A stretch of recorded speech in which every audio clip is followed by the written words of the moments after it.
Hey everybody, this is D Hunter bringing another action figure review.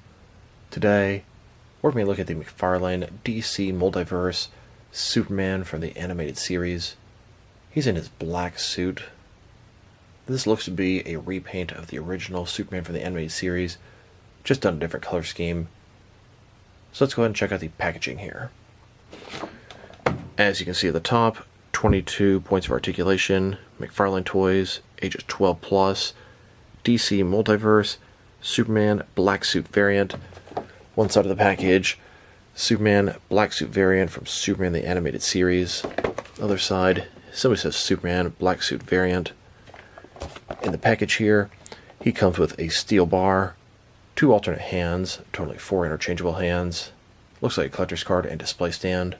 At the bottom, got a bunch of credits, and there is a barcode, in case that helps anybody. And on the back side, here's Superman posed up in front of the city, and here are a bunch of other new McFarlane DC Multiverse figures you should check out. So with no further ado, let's open him up. Alright, now that we have this figure out of the package, here he is with all his accessories laid out. He does come with a display stand, a collector's card, 2 alternate hands, totaling 4 interchangeable hands, and then a steel beam that's bent. But before we take a look at the accessories, let's talk about and check out the actual figure. So this is Superman from Superman the Animated Series. He's in his black suit with a silver Superman symbol and a silver cape. Think Justice Lords. Superman has donned a black suit many times, typically when he's come back from the dead. Think Death and Return of Superman or Zack Snyder's Justice League. So let's take a look. Starting with his head here. Big square jaw, kind of exaggerated looking chest area and arms, and then very thin legs. That sort of stereotypical Bruce Timm animation style. Now starting with his head, he's got the curl there, animated look, little line on his chin, and like I said, the huge barrel chest. Arms single jointed, legs, knees double jointed. Now, I get the design is fairly accurate to the source material, but I don't think it makes for a very good figure. The legs are just extremely thin. Not a bad figure as a whole. Cape, flowing, silver, very bendable. Looks to be a straight repaint of the traditional Superman Animated Series figure. And then, here's the figure broken down as far as it can go, with all of his removable parts detached. And now, just a closer look at his face or head sculpt. Looks exactly the same as the previous red and blue Superman release, although that was about 2 years ago at this point. Very stereotypical animated Superman.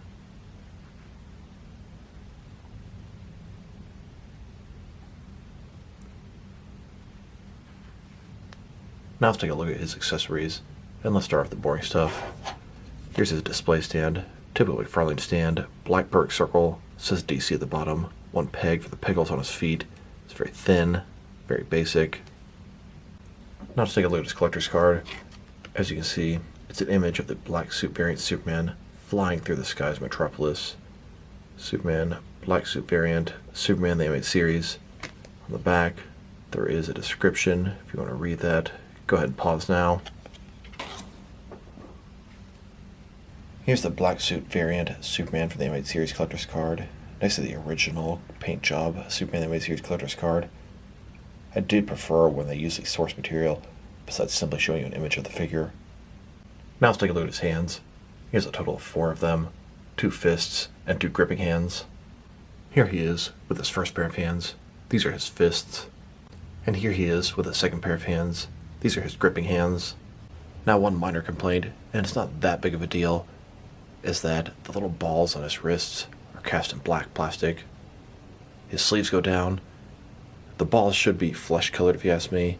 It makes a lot more sense that way. Now that's an error they had with the initial Superman Animated Series figure and the Action Comics 1000 Superman. It's something they corrected later, but they backslid and some of their later releases went back to the wrong color ball joint. Bizarro and Red Sun Superman, for example, they had the flesh colored ball joints in the wrist. But then the Zack Snyder's Justice League Superman went back to the wrong color. Here's a steel beam. Pretty cool accessory for the Man of Steel. Big steel beam that he's bent in the middle. Not a bad accessory.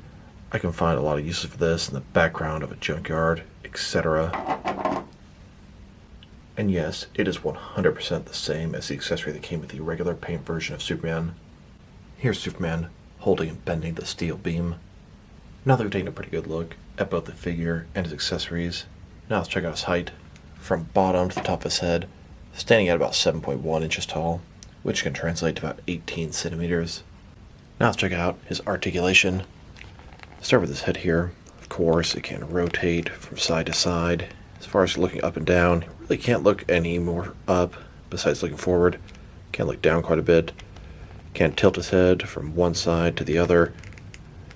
Shoulders on a ball joint. Goes out a little bit more than 90 degrees. Up, down, around, all that good stuff. He's got this giant butterfly joint between his shoulder and chest area. Looks kind of bad. Does increase the range of motion though. Bicep cut. Single jointed elbow, about a 90-degree bend. His wrist can rotate, and it's going to be hinged as well. In his torso, he's got a ball joint, can rotate forward and back just a little bit. His waist, another ball joint, rotate around, forward and back. Decent range of motion in his torso.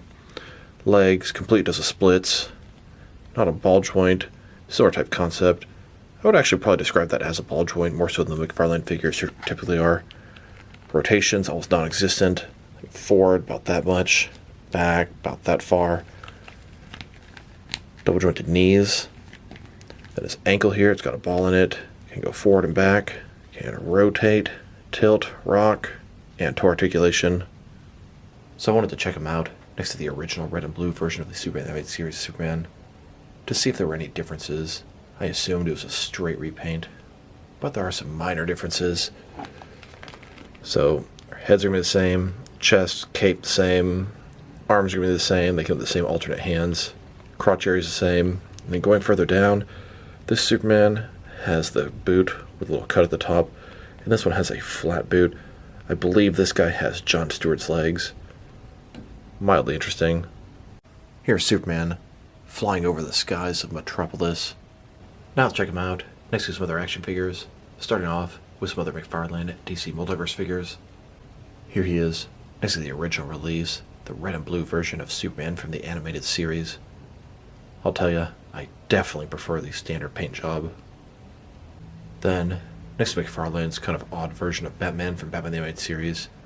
This is a weird hybrid of Batman the Animated Series and the new Batman Adventures Batman.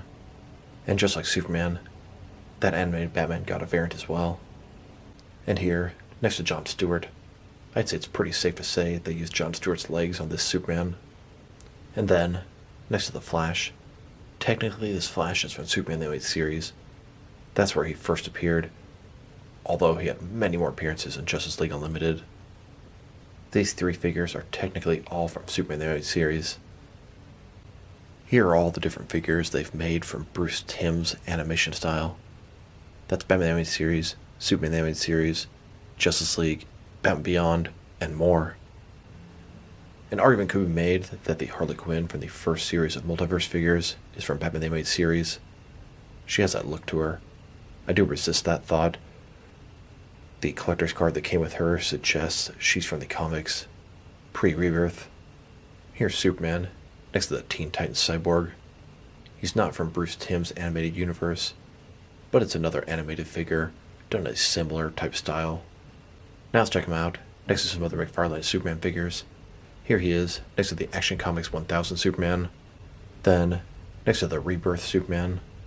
And here, next to the Zack Snyder's Justice League Superman. Here he is, next to all the different Superman figures McFarlane has made so far.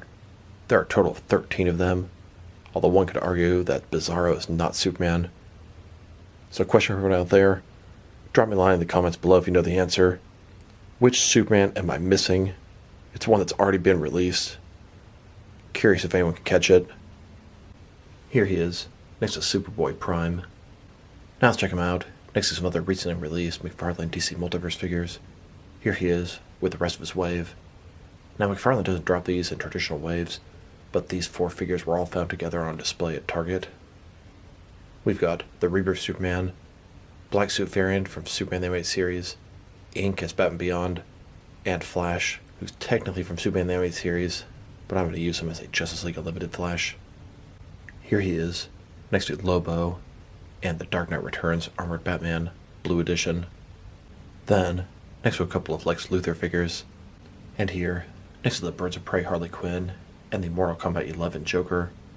Here he is, next to the recently released 3 Jokers wave. Still trying to find Batman for this wave. And then, next to a couple of McFarlane Swamp Thing Mega figures. Here he is, next to Nightwing and Red Hood from Gotham Knights. And here he is, next to the Batman Who Laughs and Robin Crow 4-pack. This is a Walmart exclusive.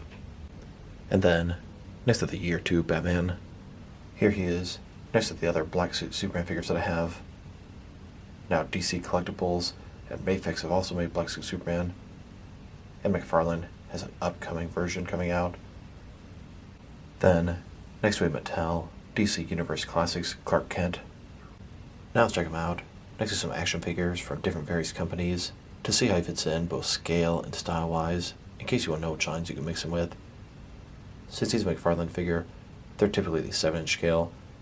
I'm going to start off my comparisons with some of the larger action figure lines I collect, and work my way smaller, and I'm going to include as many Superman figures as I can in these comparisons. Since we've already looked at him with McFarlane Superman figures, here he is with some more McFarlane toys.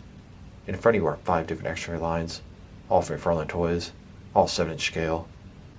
Then, next to some more McFarlane toys, these are from different various video game properties. And now, next to some Jakks Pacific wrestling figures.